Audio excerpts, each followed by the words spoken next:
This is the most fun interview yet. Oh my gosh. What a wonderful question. LARRA LASAM, ang kwento ng tagumpay kahit na nasunog ang katawan noong siya ay bata pa lamang. And the next thing I knew was we were on fire. Everything was on fire. Meron bang side B si Lara na kapag hindi nasa inspirational mode? I'm as human as everyone else. Una kong tingin sa'yo, syempre una kong mapapansin yung scar. Pero para ang daling makita yung... I love that. Do you hope that people see that also in you? Yeah. I'd love for people to see me past the scars. Get to know the real LARRA LASAM beyond her scars. Come with me, put your hands together, ta-da, let's be happy. You will see tomorrow's brighter, ta-da, let's be happy. Pilipino tayo, kaya lumalaban tayong nakangiti. Kilala niyo ba si Lara Lasam? Pag sinabing confidence, kahit na maraming pagsubok, kahit na kung siya na yata ito.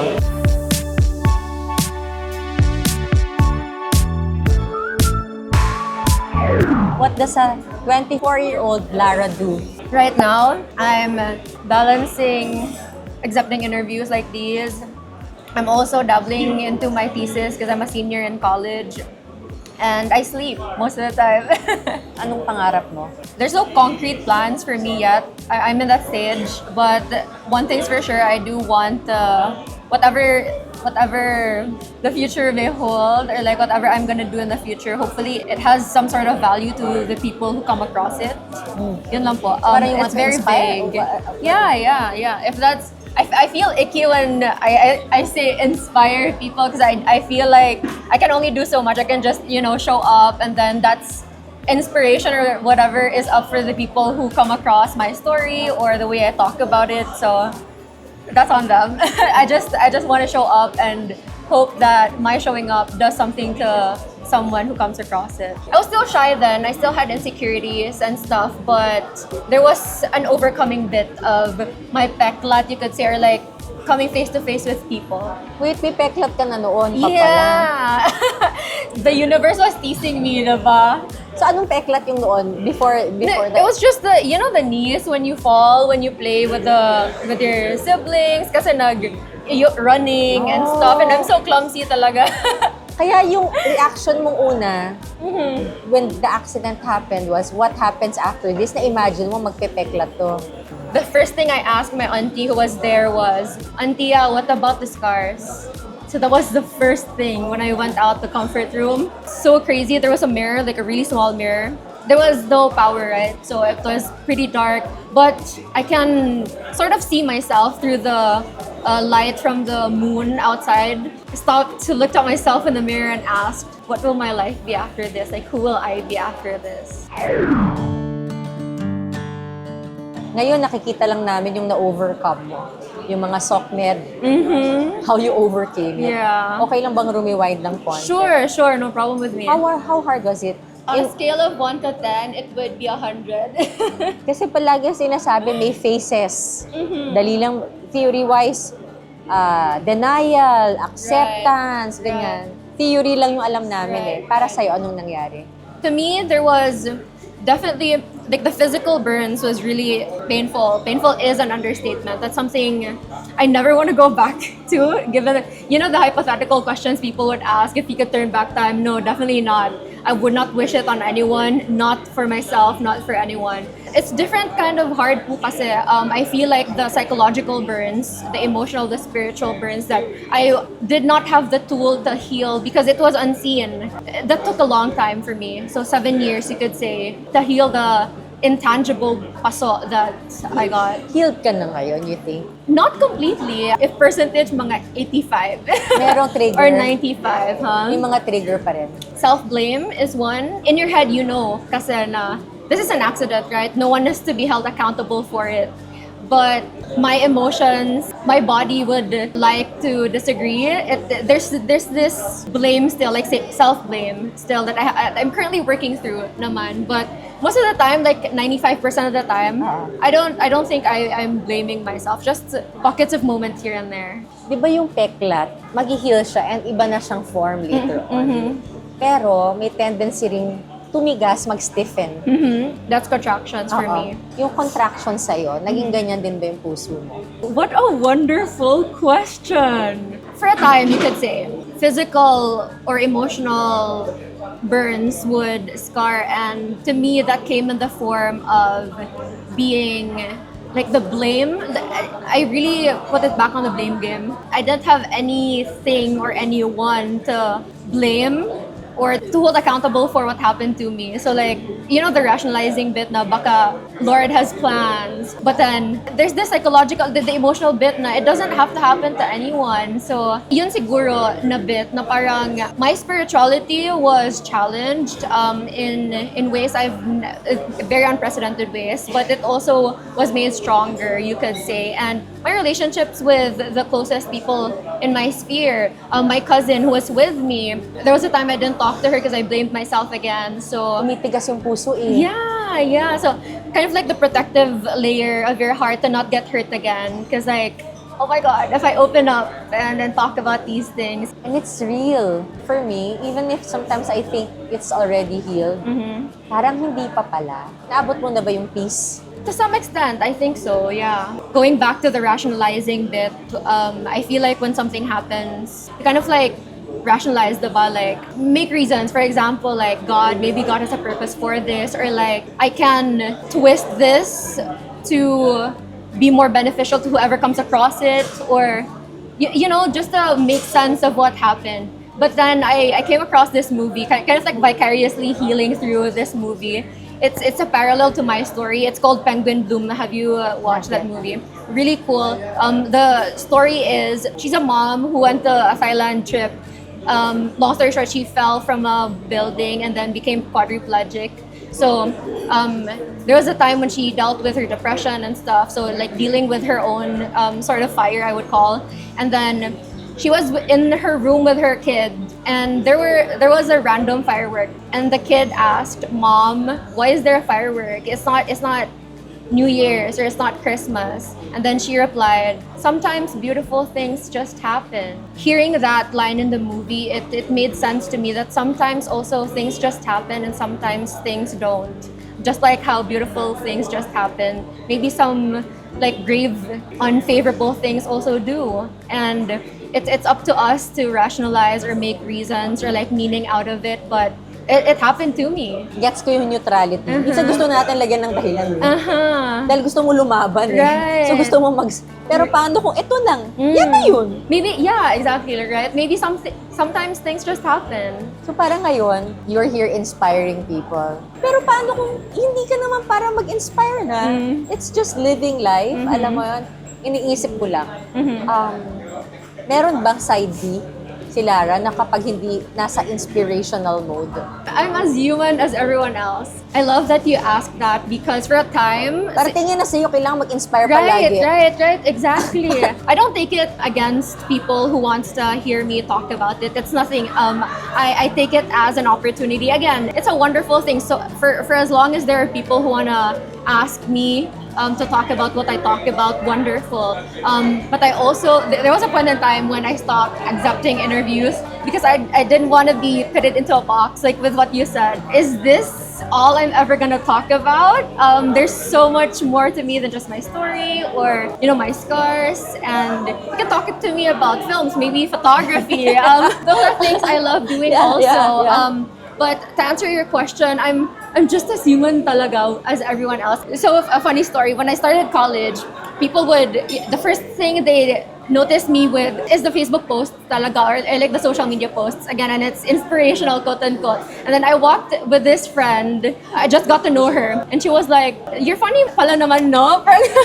Why? What do you think of me pala? Parang, I'm always serious all the... No, it's not that. It caught me off guard kasi parang one-dimensional. And it's so nice that you have this as a theme of your podcast or like your YouTube, that to get to the B side, to the other side of the person. That's a common misconception, and I feel like it's also important to let people know that I'm not inspired all the time or inspiring all the time, because it makes me more human. So, you love photography. What else do you love? I like talking, as you can Be perfect.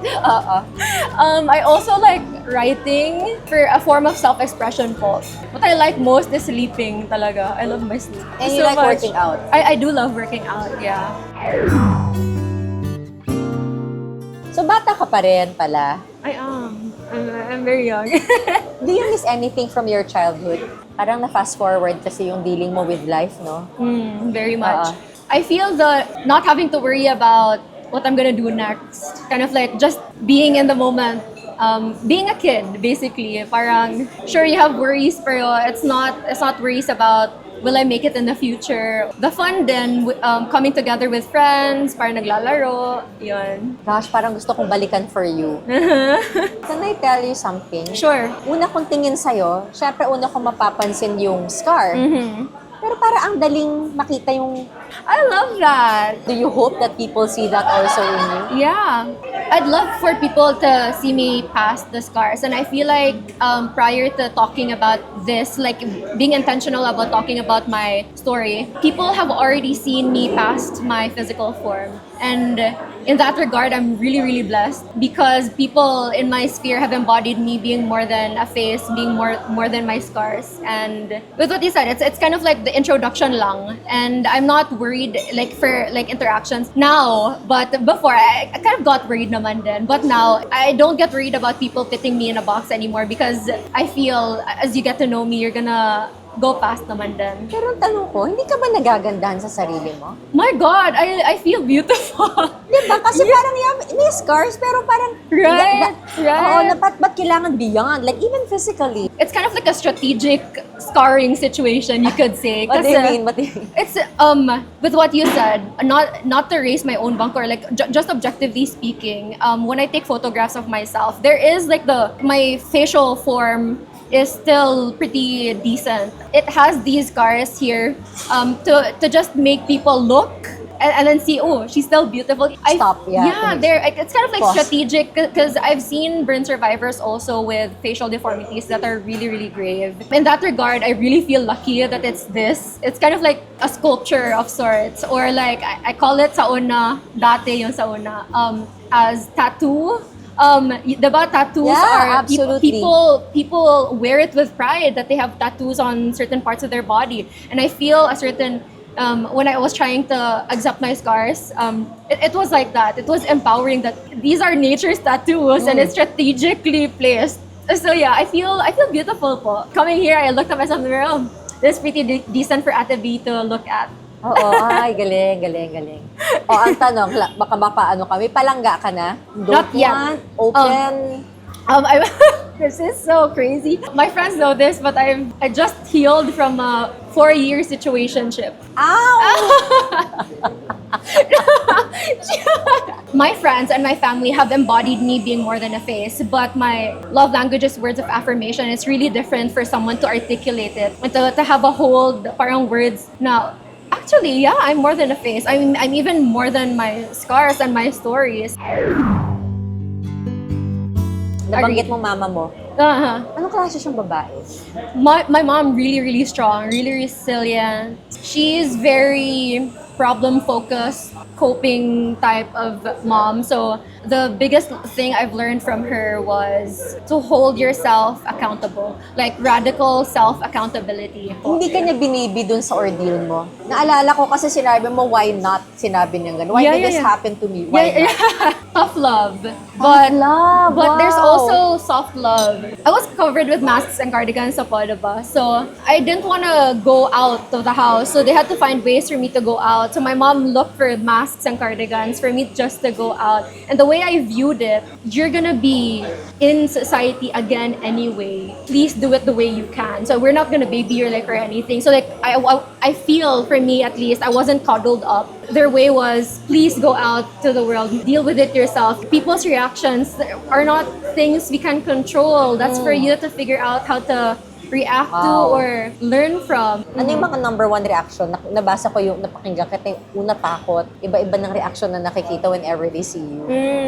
So when I was so scared and insecure, people would look at me and say, "Oh, should we pity her?" Or like, I feel like that goes both ways. I don't even bat an eye or like don't think about it that much or anymore. It kind of like mirrored then my reactions with people. I don't as much see people's stares anymore. So I feel it's a reflection of how I'm viewing myself, the reactions of people. Kilalanin natin si Lara. Yung simpleng Lara lang. Gusto ng photography. Yes, Gusto I ng guess. films. I love it so much. Gusto ng sandwich. Ano pa? I like salads. That's such a lame answer. Beach or mountain? I love mountains. Oh my gosh, I love that you asked that question. Please, mountains. Tea or coffee? I'd like to say tea, pero I drink coffee more because of like schoolwork and cramming. Pero mas masarap ang tea. Yeah. Running or biking? Running. My dad doesn't allow me to bike because of the roads. Baka delikado daw. What's in your phone na mga app? There's only few apps on my phone. So these are the main platforms. Yeah. Messenger.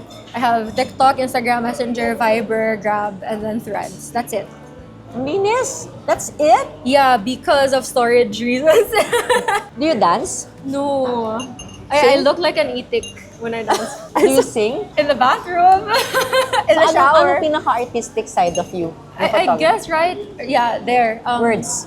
Words, yeah. Or like photography and maybe film. But not the performing side of things. Pero di ba nagpa-perform ka dapat nung kaya ka nasa banyo? Oh, yun po. I don't know if I talked about this previously, pero well, we were going there. I'm the type of bata na parang ini-inform yung adults na where I'm going. Pero during that time, I didn't tell any adults, say, hey, we're going to the toilet, okay? Pumunta lang talaga diretso. There was a voice in my head that said, go, there. There were a series of moments na hindi dapat kami pumunta, like, to avoid me being in the toilet, bro.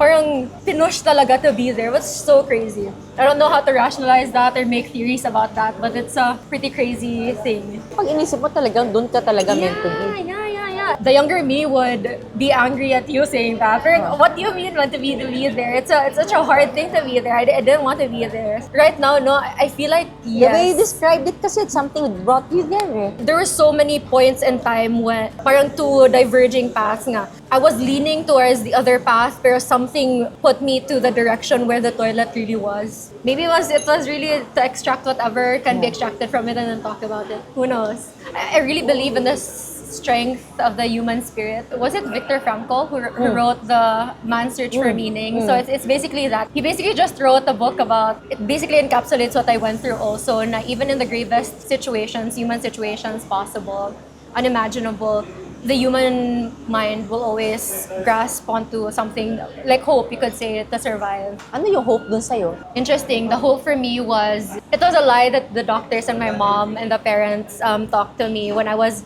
in a very critical situation. Diba, I remember I had scars before and was still insecure about that already. And they said, all your scars will be gone and you'll come out of this hospital really, really pretty with renewed skin. And I held on to that for so long. When the scars didn't go away, eventually, of course, it catches up, diba? You're thinking it catches up, that it's not gonna go away. I got mad for a bit. They could have told me the truth, but then I've also thought na if they did tell me that truth, I don't think I would have survived. That hope, however much of a lie it was hope still, and it brought me to life. Gosh, hope is so important. Right. And that's the other side of LARRA LASAM. Be happy!